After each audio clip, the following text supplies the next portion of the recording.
Cheltenham is back, the final meeting at Presby Park of 2025. Looking forward to a cracking day's racing. We've got Joel and Frankie alongside us to also cast over a couple of races at Doncaster as well. As is per usual, myself and Joel are close to home, and Frankie is in ventures far away. Where are you? Hong Kong. Had the IJC last night at Happy Valley, and then the 4 international races on Sunday, which I'll give a shout to 1 or 2 horses actually towards the end of the show. There's some good races and plenty of horses we'd know from back home challenging. So, all is good, Matt. All is good. Looking forward to going through the Cheltenham card. Yeah, flew up early for those races at Hong Kong on Sunday morning, Joel, and you won't find any Venetias there whipping around the Stearns at Shartin.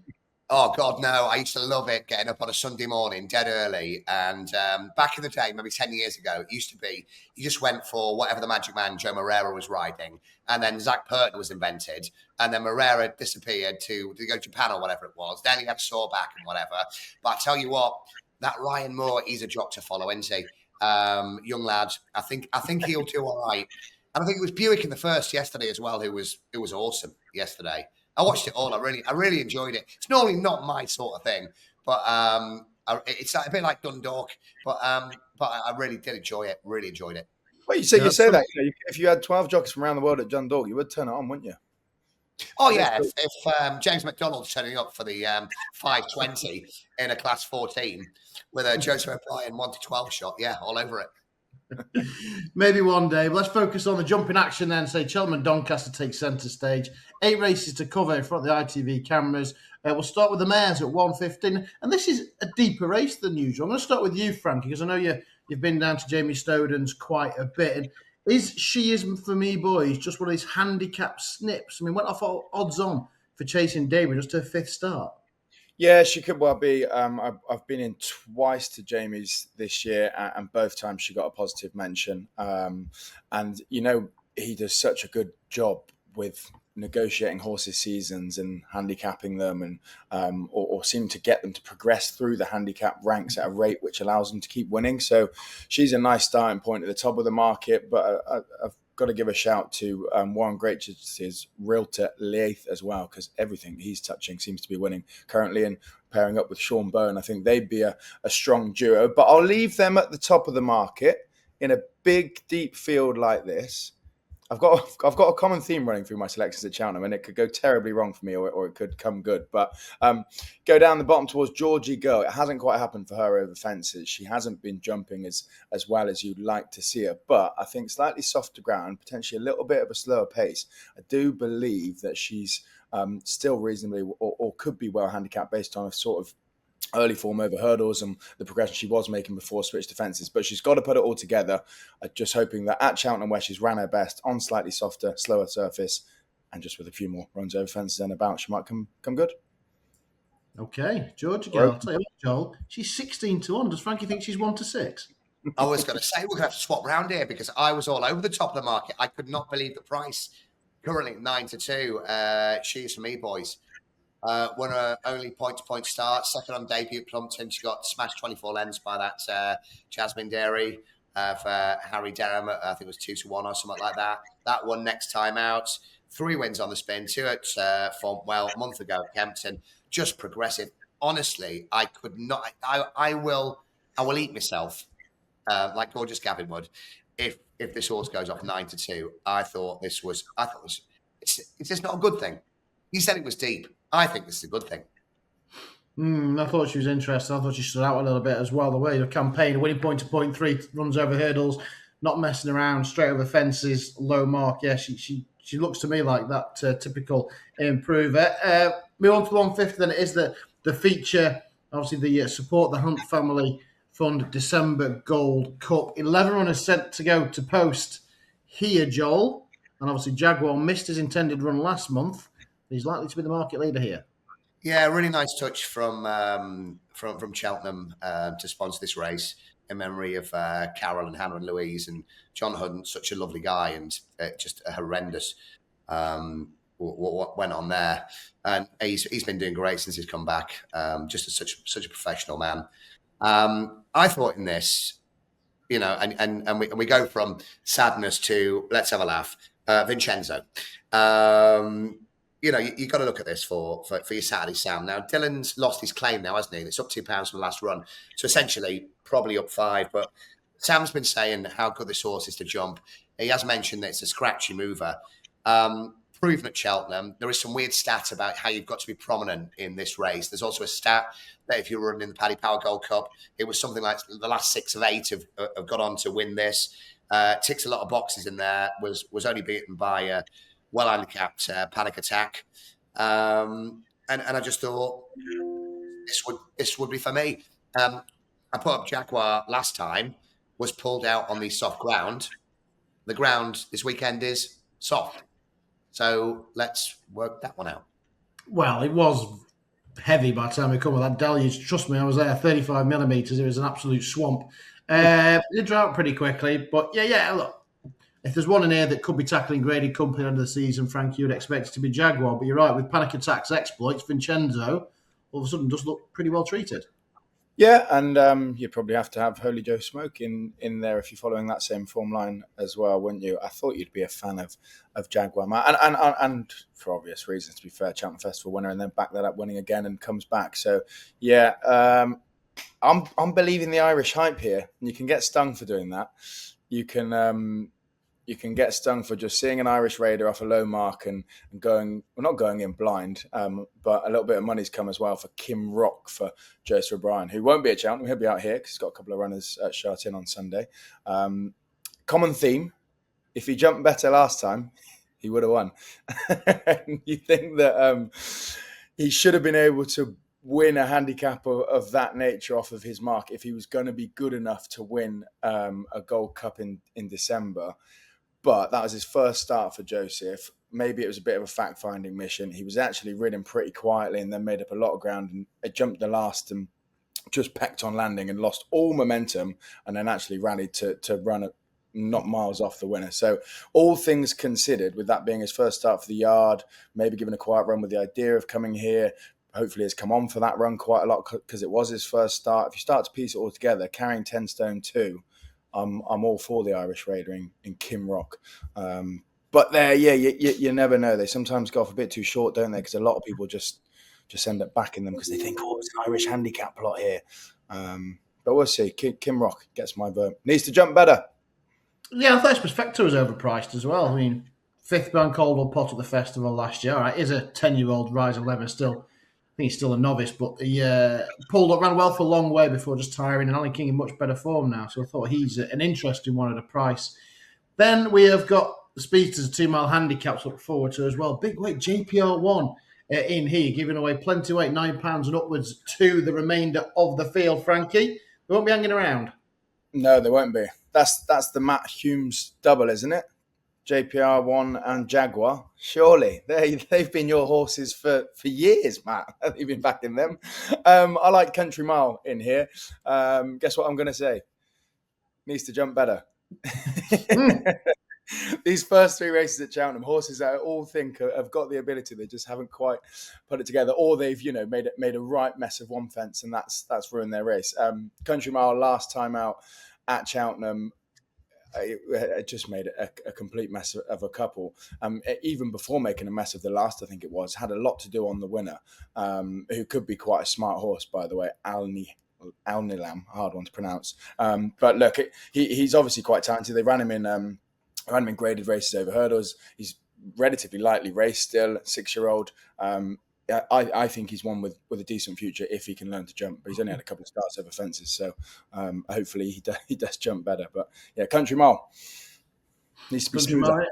I think the thing with JPR1 is he was a little bit disappointed in the Halden Gold Cup in a race that he'd won last year, and then they were winning with everything at Ascot of the week, weren't they? And he travelled well, but couldn't quite get the job done. So suggesting he is a bit high in the handicap. Poor fella's rocking a hard place. Did he get put up a couple of pounds for that as well, which I thought was harsh? If you can get put up a couple of pounds for going third. I mean, it's a choice of Brendan Powell because they've also got triple trade in there, haven't they? Got to be harsh, hasn't it? It'd be annoyed with that if you were training him. You come third in a handicap at Ascot, you get put up £2 to come to Cheltenham. Yeah, he did as well. Yeah, behind Calico. Yeah, it's a bit harsh. Joel, what do you fancy in the 2-miler? Yeah, well, I didn't think Joe Tizard would have both of them in JPR1 and Triple Trade, but he's booked Sammy Twiston Davis for Triple Trade. JPR1's been back, Triple Trade has drifted. And I think I'm the same as you. Really harsh, going up a couple of pounds. And I'm sick of watching this horse now, travelling well and not getting the job done. So I think we might be at the ceiling with that. But I nearly went nat with Country Mile today. And then Frankie messaged, look, off 137 now. Won the novice at this meeting last year, wasn't it? The novice hurdle by 7.5 lengths. Wingman was back in second that day, and the jumping may have been the problem the last couple of starts, but also I don't know if the horse was particularly running on its merits, let's just say. And today, if a little lube is applied, I believe the engine may be working. And I thought it's also been nicely backed as well. Nicely backed. You can't tell these early markets really, but there was a bit of 9s and 10s about last night, and then suddenly into 6s, but slowly. I just wonder where you were going with that. I just had to check the title of the show. Yeah, me too as well. As soon as you said it, I didn't want to say WKD, not WKD. What's the one that you put on the squeaky? WD and the one number 39. Yeah, that's the one. So you went with Lieb. Anyway, let's move on to the Albert Bartlett, of course. Chances of one of these or a couple of these being back here over track and trip in March. Conman John won the old course, of course, back in October. He's looking for back-to-back course wins, Joel. Keep it clean. Yeah, I thought Conman John's been a standout this year, but a lot of people have said that form's not added up to a lot. Like, beat Great Fleet, wasn't it? Last time out, and that one at Kelso last week. I can't believe we missed out on that. It was a step down to 2 miles and went off 5-4 and won that easily. But there is one in here. I've had 2 bets this weekend so far. Country Mile, and one here at 20-1. I think it's into about 12 now. Is Casino de Mott for Joe Tizard and Brendan Powell. That was 19 lengths behind Conman last time in the Cheltenham race. It beat Fresh Kicks. Is that Hendo's horse? Yeah. Last month. I was looking at this, right? There's not, and people are going to look at me and go, "This is stupid." 19 lengths behind Conman John, but it only had 1 point-to-point run before its debut, and I thought it's either going to massively take away that deficit of the 19 lengths, and wasn't knocked about there. And if you like Conman John, you've got to like Casino de Mott at a much bigger price, which will come on for that run. So for me, it was either the forecast or it was going to be Casino de Mott each way. I've backed it each way at 20s, but I'm really interested in the forecast. Conman John to beat Casino de Mott. Yeah, I'm with you. I was impressed at Kempton. He did every yard of it as well. Just last furlong, just sprinted clear of that one. So, yeah, I think he's overpriced for the Tizards. He obviously had a great start to the season. I just wish there was an 8th run. That would have been nice. Frankie? Yeah. Gets stuck into the Fav, I reckon. I was impressed with him last time, and he still looks like he's learning. I like the way that when the horse that came second came to him, he looked like he was always finding. He always just kept himself sort of ahead, half a length in front.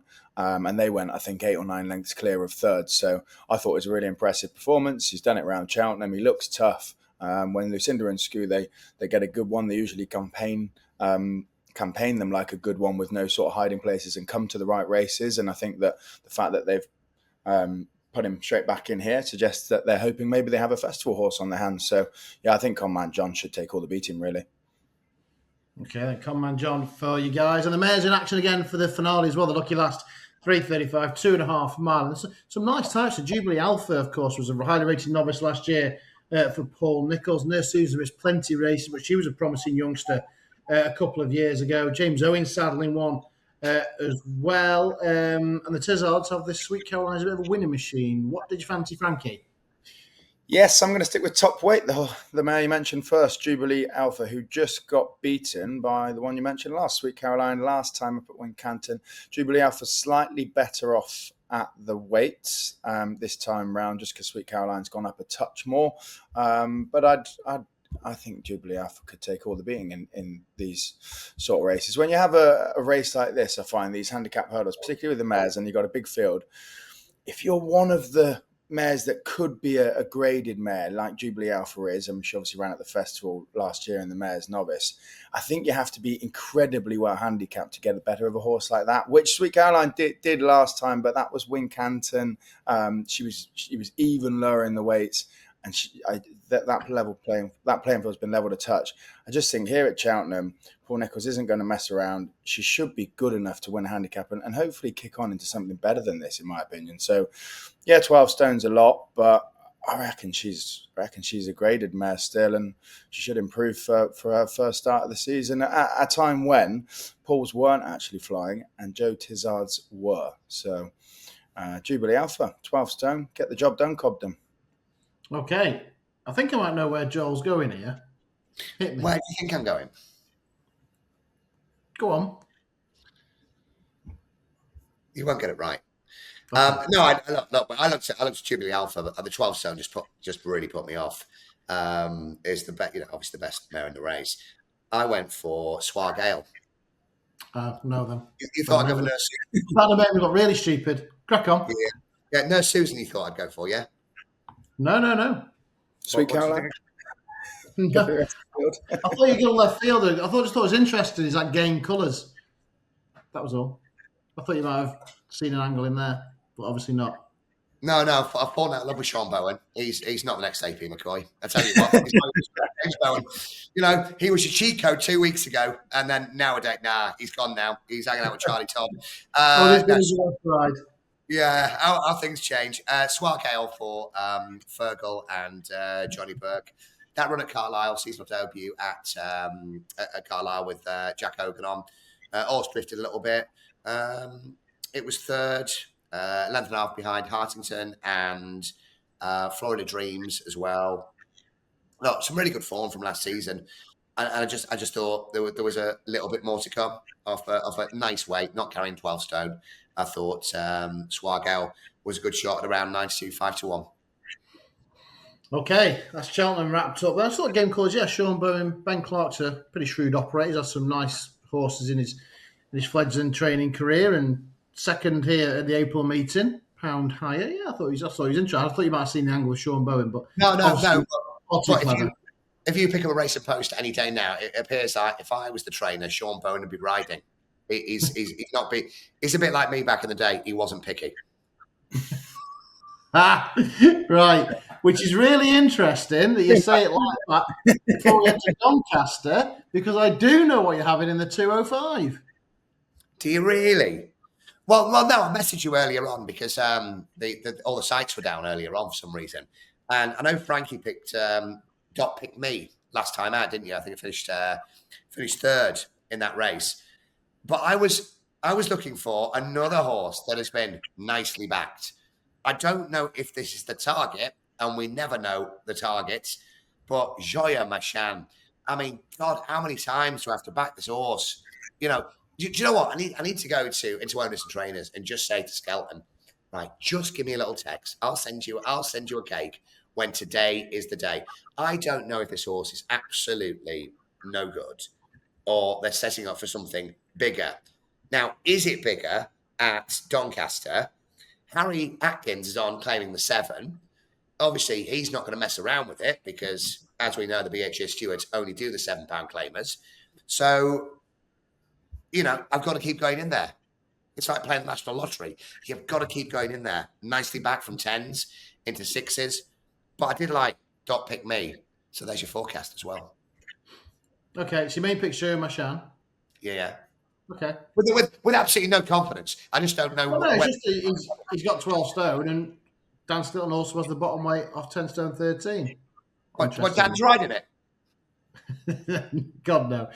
I wonder why they didn't bother going over back over fences with him for a long time, because he came to them, didn't he? He only ran over hurdles, and I wonder why the switch back. Maybe they just can't get him winning his races. Yeah, I thought it was interesting. I mean, he looked really good in Ireland, didn't he? There's definitely something for him. Definitely a target somewhere. What is it? What is it?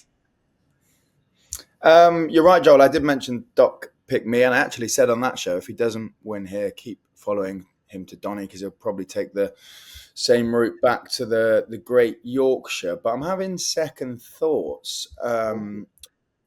on backing him for this race, and would probably let him get beat here and go back to the Great Yorkshire. He's rated 129. He won the Great Yorkshire in January off the same mark, but he does like a little bit better ground. And I don't know, are they potentially just using this as another stepping stone? It's almost double the prize money, if not more, if you win in January rather than winning now.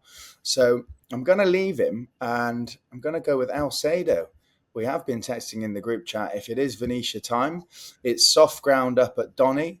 He won nicely not so long ago. He's being backed up pretty quickly, and he comes back up in trip. I think there's loads to like about him. She does well in these sort of handicaps up north as well. So Alcedo for me to win this. Doc picked me to win the Great Yorkshire in Jan. There you are then. That's some different type of forecast. Let's go on to the mares at 240. Is it pretty much a penalty kick for Katera? Think so, yeah. I think so. There's nothing really in the race that should challenge her, is there? She's, what is she, 5, 6, 7 pounds clear on ratings, but I'd say well clear on form. And what was second here to Jatara, was it last year? Who's a really smart mare. So goes well at Donny, ran reasonably well at Ascot. Should be the best, shouldn't she? Yeah. Joel, do you agree? Is it simple? Yeah, 100%. I mean, beaten by Woodoo, Celtic Dino, Potter's Charm last time. There is nothing of that level in this race.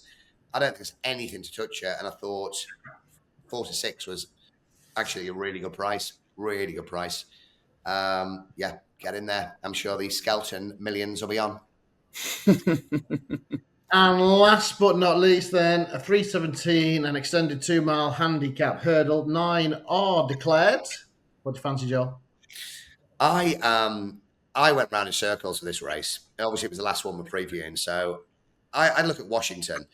I believe I've backed it when it's finished nowhere 3 times, and when it's won twice, I haven't backed it. I think it was it Chepstow last time the horse won. Paul O'Brien was on that day, and then went to Ascot next time, the race that Alexi won, and Indemnity was in second, and was not doing a lot. This is slightly less deep waters. And I thought at a price of around 13 to 2, 7 to 1, maybe worth a little tickle. But there was genuinely nothing for me to fancy in this race, and I would just be guessing about anything in here. So I feel it's, that's a token selection, but I'll be well deep into the football at this point. Is that the real Megan Fox on board? No, it is. Yeah, it is. Yeah, she's not attached to the Joel to make that gag, not you. Yeah, I know. Well, this is it. We've all turned around. I'm picking the shorties. Matt's getting dirty. But yeah, it's the real Megan Fox, but she's not attached to the stable. She doesn't muck out, so she can't claim the 10. Frankie?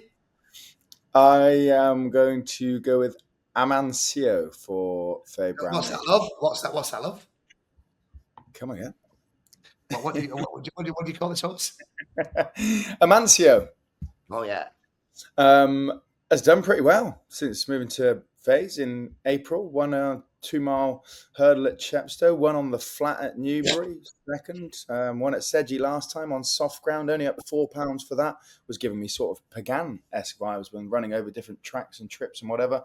Probably just still a little bit to come from Amancio, I'm hoping. Faye Bramley's doing quite good with a number of horses, getting them to improve, and still only rated 122 and still with a £7 claimer on board. Think can go well. I'd give a shout to Willie the Builder, but maybe one for the future. He's only been in Christian's Yard for 2 starts. Probably wants to be down in Wales for a little bit longer before he starts getting properly campaigned. But he did give him a shout when I went down there. Not that he says a whole lot, Christian. He's quite hard to decipher. You get sort of, nice horse, that bird. Nice horse. That's about it. But it does mean keep an eye on him at some point.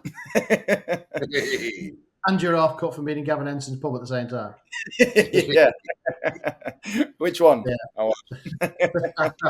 Yeah, probably needs to be down in Wales a bit longer and probably down in the handicap as well. Potentially, you would imagine. Right, best bets time. Joel did teasers. Is it sticking with Country Mile? Yeah, Country Mile. Yeah, 225, Country Mile. Look, if it finishes and never nearer 26th, always out the back, then we know the next day is the next day. But no, Country Mile for me. Okay, Frankie, you the same? I would, but we don't like to do the same, do we? Let's be honest. But yeah, Country Mile would have been my nap. Instead, get dirty with a double. A Katira Conman John dirty double. Oh. Terrible double. Awful. That is. Do you know what? He started off with an outsider, Joel, and then he's gone full circle. For the purpose of our viewers, we don't want everyone in on the same nap, do we? So, country. Well, but what about you? What about you, Matt? Jaguar. I think if there's only one horse, graded horse in that race, and I think it is Jaguar, and it could be something like the Ryanair come the end of the season. So yeah, potentially. I do think S Perfecto is a decent price each way, and I really do. He was running a big race in the November race and got pulled up, but Alan King in better form now, and I just think he's a little bit overpriced. And the Casino de Mox was another one. I just wish there was 8 runners because I think he's all about stamina, and I think he'll relish the 3 miles around there. So I thought he was of interest as well. And cheers for me, boys. I teed Frankie up, but he didn't bite, but Joel did. I think she is off 111. Obviously, I think they think she's got miles more in her locker, so she'd be interesting, and be interesting to see what actual price she does go off. She could go off very short if they do. Who's that? She is for me, boys. Yes. Yeah, that'd be my next bet. Next best this weekend. I will be absolutely flabbergasted if that horse goes off 9-2 this weekend. I'm looking more 2-1. Or how they like it now, 85-40. Whatever. Just one before we go, and we'll probably save this for the Cheltenham show on Monday. But big eye catcher yesterday. Anybody see that Emma Lavelle horse? Loaded and locked, ridden by Harry Cobden at Hereford.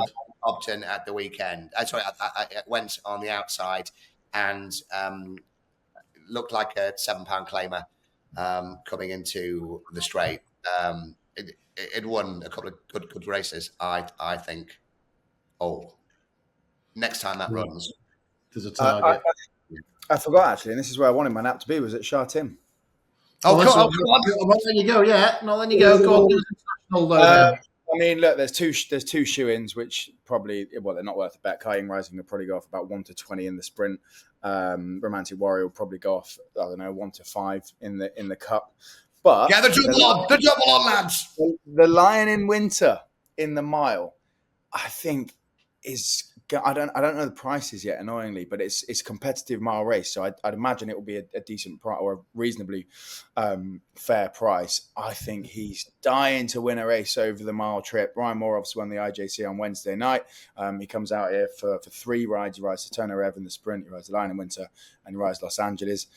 I think he's quite excited about the Lion in Winter's chances. He ran second in the Breeders' Cup over the mile. I just think everything will suit him. The track, his turn of foot. He gets a couple of pounds from the majority of the field for his age. I think he's a good bet in the mile. Interesting. Yeah. But I like him. I like him a lot. Okay. Anything else? The Vars?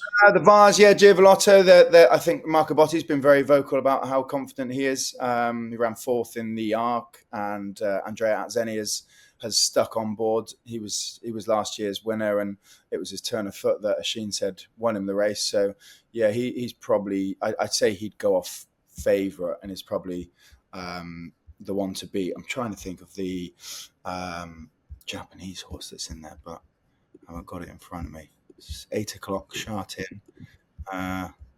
Just so I don't give 4 favourites across 4 races.